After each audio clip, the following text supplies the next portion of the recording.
जय हिंद, नमस्कार साथियों।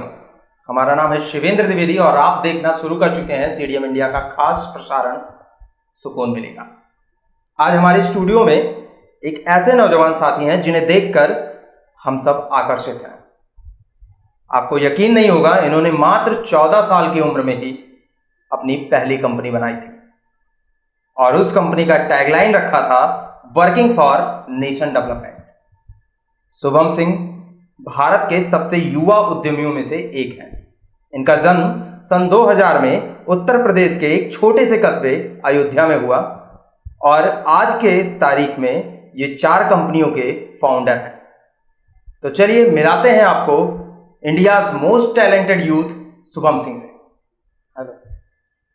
तो शुभम, सबसे पहले हमारे स्टूडियो में आपका बहुत बहुत स्वागत है। और सबसे पहले हमारा आपसे ये प्रश्न है कि मतलब कैसे आपने इतनी छोटी सी लाइफ में, इतनी छोटी सी उम्र में कैसे आपने शुरुआत की और कैसे 14 साल की उम्र में एक कंपनी स्टेबल कर ले गए? तो एक्चुअली जब मैं पढ़ता था 3rd-4th क्लास में ही था, तो मेरा साइंस में बहुत ज़्यादा इंटरेस्ट था। तो नई नई चीज़ों को रिसर्च करना और फिर उसके ऊपर साइंस के प्रोजेक्ट्स और मॉडल्स बनाना, उसको बना के CBSE में सेंड करना, तो वो चीज़ हम लोग करते थे। लेकिन मैं देखता था कि मैं चीज़ उसको तो रिसर्च करके कहीं से भी कर ले रहा हूँ, बाकी जो मेरे फ्रेंड्स हैं उनको अपॉर्चुनिटी मिली, उनको डिटेल्स ही नहीं मिल रही कि कहाँ से वो चीज़ करें। तो पहली कंपनी जो मैं सेटअप किया था वो एजुकेशन से रिलेटेड था। मैं 2014 में ही उसको सेटअप किया और वहाँ पे क्या किया कि ब्लॉग्स और वीडियोस के साथ साथ जो सामान उस चीज़ों को बनाने में रिक्वायर्ड रहते थे साइंस के प्रोजेक्ट्स को, उनको अवेलेबल कराना शुरू किया। और साथ में उनको ये भी बताता था कि बनाना कैसे है, क्योंकि मैं उन चीज़ों को बहुत ही कीन इंटरेस्ट था मेरा साइंस के अंदर। तो पढ़ता था एकदम मन लगा कि कहीं से भी रिसर्च करके लाना है कि ये चीज़ कैसे बनेगी, वो उसको लाना ही रहता था। हाँ, सोचता ही रहता था, खोजता रहता था। एक चीज़ मिला, कुछ चीज़ों को तो मैं ऐसे बनाता था कि सोच लिया ये चीज़ क्यों नहीं हो सकती, तो उसको मैं बनाता था और रिजल्ट आता था कि हाँ बन सकती है। ऐसी भी चीज़ें मेरे साथ हुई हैं। मेरे साइंस के एक सर थे SP सिंह सर, वो भी बहुत मेरा हेल्प किए हैं। तो पहली कंपनी तो मेरी वहीं से स्टार्टिंग थी कि एजुकेशन फील्ड पे ये चीज़ मैं सेटअप किया था। अच्छा, तो स्कूलिंग आपने कहाँ से की? स्कूलिंग आपकी कहाँ से हुई? स्कूलिंग में बेसिक स्कूलिंग प्राइमरी एजुकेशन अवर इंटरनेशनल स्कूल से किया हूँ। अच्छा। उसके बाद कोटा में रह के प्रिपरेशन किया हूँ। अच्छा, हायर एजुकेशन आपने कोटा से लिया है जी। और तो इस समय आपका एक ऑर्गेनाइजेशन है जिसका नाम VD होस्ट है जी। इसके बारे में आप कुछ बताएं, क्या है ये ऑर्गेनाइजेशन और क्या होता है इसमें जी? तो जैसे मैं बताया कि पहली कंपनी के बाद फिर मुझे लगा कि साइंस के साथ साथ मेरा कंप्यूटर में भी बहुत ज़्यादा इंटरेस्ट था। मैं बचपन से ये ऐप्स और वेबसाइट्स डेवलप करता था। तो मैं एक ऐसी कंपनी सेटअप किया कि जैसे जो बच्चे मेरी तरह हैं जिनको स्टार्टअप, क्योंकि मैं स्टार्टअप लिया तो मैं अपनी वेबसाइट बना लिया, लेकिन फिर मैं सोचा कि अगर कोई बच्चा जो मेरे जैसा है उसको अपनी वेबसाइट बनाना है तो वो कैसे बनाएगा वो वेबसाइट। तो उस वेबसाइट को बनाने के लिए मैंने एक अपनी कंपनी सेटअप की जहां मुझसे कोई कांटेक्ट कर सकता है। मैं अकेले ही उस टाइम पे वर्क करता था, मुझसे कोई कांटेक्ट कर सकता है और बहुत ही चीप प्राइस में एक अच्छी अपनी वेबसाइट बना के खुद का स्टार्टअप दे सकता है। अच्छा, तो जब VD होस्ट में आपने वेबसाइट बनाने की कंपनी रखी और क्या क्या है? और अभी तो 2017 में जब मैं स्टार्ट किया था इसको, तो मैं वेबसाइट बनाने पे ही काम करता था। लेकिन अभी प्रेजेंट टाइम में मैं as you know that I am ethical hacker, certified ethical hacker. तो मैं साइबर सिक्योरिटी पे वर्क करता हूँ, लोगों की कंपनियों को सिक्योर करना, प्लस उसी के साथ साथ मेरी अच्छी खासी टीम हो चुकी है। 70 लोगों की टीम इस कंपनी में काम कर रही है, जो कि consultation, business consultation, marketing consultation सब कुछ प्रोवाइड करते हैं। एथिकल हैकर जी, बहुत सारे हमारे दर्शक हैं, बहुत सारे हमारे दर्शक होते हैं, हैकिंग शब्द सुनते ही उनके मन में आता है हैकिंग गलत है, गलत है। तो एथिकल हैकर क्या होता है जरा? एक्चुअली हैकिंग गलत नहीं है, हैकिंग किस वे में की जा रही है वो गलत है। Like I am ethical hacker, मैं लोगों को बचाने के लिए हैक करता हूँ। कोई जैसे हैकर से कई कैटेगरी होते हैं, black hat hacker, white hat hacker and brown hat hacker. तो व्हाइट हैट हैकर्स क्या होते हैं कि आपकी अगर ऑर्गेनाइजेशन है, हम आपको बताएंगे, आपके परमिशन से आपके ऑर्गेनाइजेशन को टेस्ट करेंगे कि इसके अंदर कोई कमियां तो नहीं, कोई आपको हैक तो नहीं कर सकता। आपके परमिशन से हम उसको हैक करके फिर आपको कमियां बताएंगे।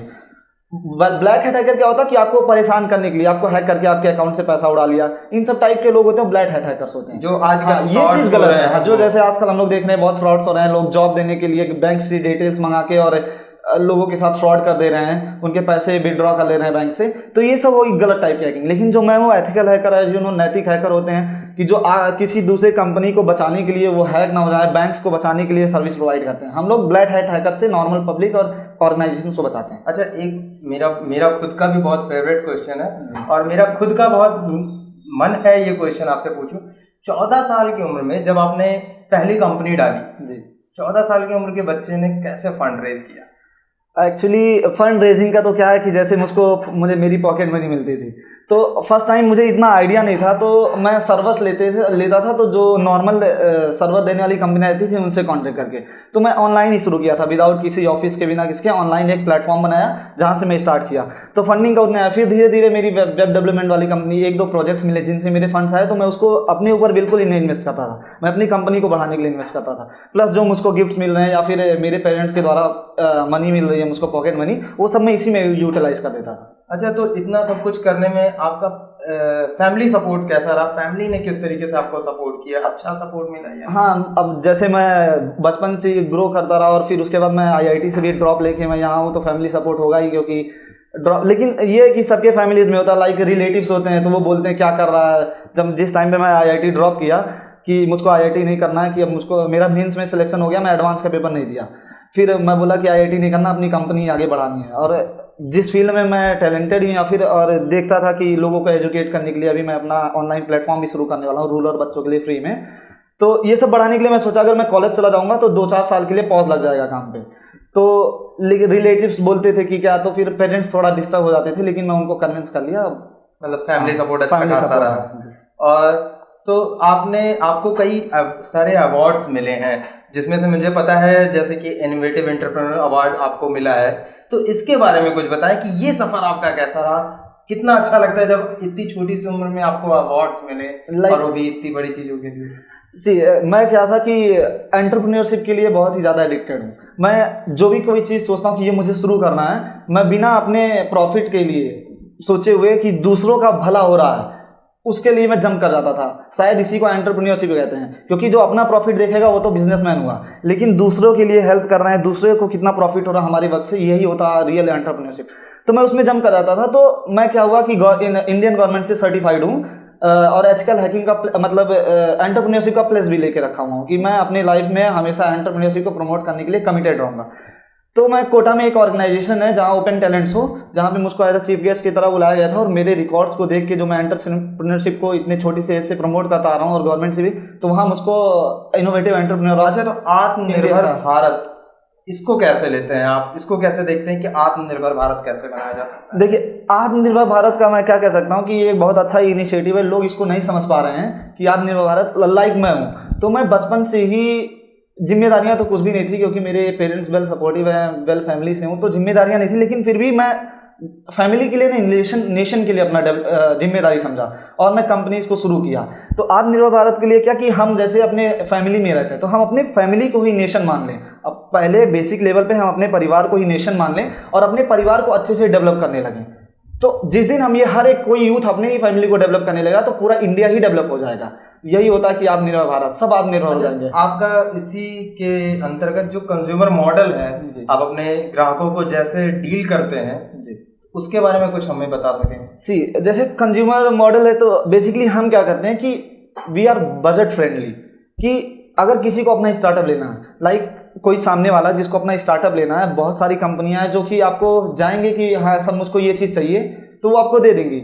एक वेबसाइट बनाना, एक well up to date website बनाने में बहुत अंतर है। तो हम क्या करते हैं कि कंज्यूमर के ही बजट को चेक करते हैं और उसमें जितनी भी सर्विसेज अवेलेबल आती है मैक्स टू मैक्स हम अपने साइट से भी बोनस लगा के उनको फुलफिल करने में, आगे बढ़ाने में फॉर द फर्स्ट टाइम। अच्छा, जैसे किसी ने एक वेबसाइट बनवा ली आपसे जी, बनवाने के बाद अगर उस वेबसाइट में कोई भी प्रॉब्लम आती है, कोई भी चीज आती है, तो वो सारी चीजें आपके तरफ से हाँ, 1 ईयर की पूरी फ्री सर्विस रहती है। अगर उस बेसिक स्टार्टिंग में जब मुझसे कोई मेरी सर्विस लेता है, कोई भी हो, चाहे साइबर सिक्योरिटी के कुछ भी हो, तो उनके पैकेजेस बने हुए हैं। साइबर सिक्योरिटी तो अलग चीज़ हो गई क्योंकि उसमें ज़्यादा टाइम लगता है, मेहनत लगता है, सब कुछ करना पड़ता है। लेकिन जैसे वेबसाइट आप बनवा रहे हैं तो हम ये नहीं कि आपको वेबसाइट ही बना देंगे, उसके पीछे के जो फैक्टर्स हैं, एसईओ कैसे करना, ऑन पेज एसईओ के साथ, प्लस उसको स्ट्रक्चर करके, प्लस वो हैक ना हो जाए, फर्स्ट टाइम सिक्योरिटी भी हम सब कुछ आपको प्रोवाइड करते हैं, बस इसीलिए कि इंडिया ग्रो करे। आप अपनी पर्सनल लाइफ के बारे में कोई किस्सा या कहानी जो आपको बहुत हंसाती हो, गुदगुदाती हो, ऐसा हो कोई मूवमेंट, तो आप हमसे शेयर करना चाहें?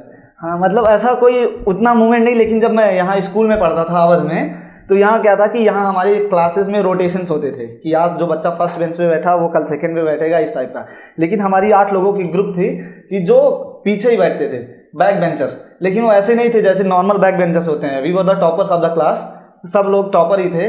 और जिस क्लास में मैं था, हम लोग क्या एक एजुकेशन सिस्टम में एक बहुत बड़ी प्रॉब्लम भी है कि टॉपर्स को एक क्लास में कर दिया, जो बच्चे वीक हैं वो उनको एक क्लास में कर दिए। ये सिस्टम मेरे भी टाइम में था, लेकिन इससे हर बच्चे का ओवरऑल डेवलपमेंट नहीं हो पाता। जो वीक है वो वीक होता ही चला जाता है, जो टॉपर है वो टॉपर बनता ही चला जाता है। तो इस टाइप का सिस्टम को पहली बात तो खत्म करना चाहिए। तो उस टाइम पे क्या था कि हर एक क्लास में, नर्सरी से लेकर 12th तक के क्लास में मेरे स्कूल्स में रोटेशंस होते थे, लेकिन हम लोग पीछे ही बैठते थे और हमेशा हिंदी की क्लासेस बंक कर देते थे। तो जब टीचर बुला के लाते थे बोल देते थे वो बुला लिए ये बुला लिए, यही सब मतलब याद आते हैं तो हंसने का वो रहता है। थोड़ा सा हाँ, हिंदी से लगा, मतलब हिंदी टीचर से था, वो बहुत अच्छे से मानती थी, रेखा मिश्रा मैम थी, बहुत अच्छे, मतलब बेटे की तरह प्यार करती। लेकिन हिंदी से थोड़ा वो था कि अब बचपन से मैं उतना अच्छा हिंदी में रहा नहीं हूँ, बोल लेता हूँ, बाकी ऐसे लिखने और पढ़ने में थोड़ा मुझको प्रॉब्लम होता है। तो हिंदी क्लास में खड़ा कर दी पढ़ने के लिए, तो पढ़ नहीं पाते थे, इससे अच्छा बंक ही कर दो क्लास। आपकी आगे की प्लानिंग क्या है? मैंने सुना है कि आप बड़ी बड़ी ब्रांड्स को टक्कर देने जा रहे हैं, जैसे MX प्लेयर हुआ, रोपोसो हुआ, मित्रो हुआ, ऐसा कुछ आपका प्लान है? एक ऐप आप लॉन्च करना चाह रहे हैं? हाँ, एक्चुअली मैं एक ऐप लाने वाला हूँ, ट्यूनमिस।